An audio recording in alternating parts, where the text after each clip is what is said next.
సూటిగా నేను ఒక ప్రశ్న అడుగుతా ఉన్నా. ఆ రోజు ఏం జరిగింది? తెలుగుదేశం పార్టీకి సంబంధించిన అఫీషియల్ స్పోక్స్ పర్సన్ పట్టాభి అనే వ్యక్తి ఆ రోజు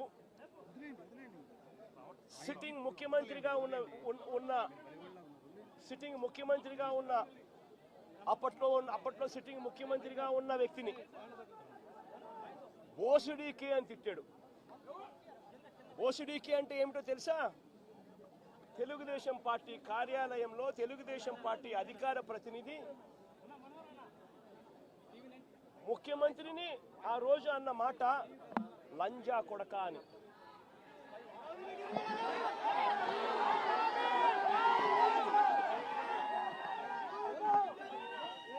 నిజంగా ఆ మాదిరిగా ఒక వ్యక్తి తిడితే రాష్ట్ర వ్యాప్తంగా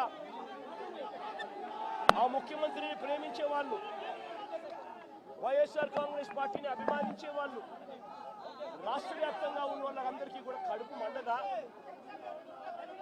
ఎవరైనా చెబితేనే వాళ్ళు వచ్చి చేస్తారా? కడుపు మండిన వాళ్ళు ఈ అన్యాయాన్ని చూడాలనుకునే వాళ్ళు, చూడకూడదు అని అనుకునే వాళ్ళు కొంతమంది తెలుగుదేశం పార్టీ ఆఫీస్ దగ్గరికి వెళ్ళి అటువైపు నుండి తెలుగుదేశం పార్టీ వాళ్ళు తప్పు చేసిందే కాక ధర్నా చేయడానికి వచ్చిన వాళ్ళ మీద దాడి చేయడానికి కూడా ప్రయత్నం చేశారు. ఆ దాడి జరిగిన పరిస్థితుల్లో, ఆ తోపులాటలో, ఆ తొక్కిసలాటలో తెలుగుదేశం పార్టీ ఆఫీస్ మీద కొద్దో గొప్ప రాళ్ళు పడిండొచ్చు. నేను అడుగుతా ఉన్నా, ఆ జరిగిన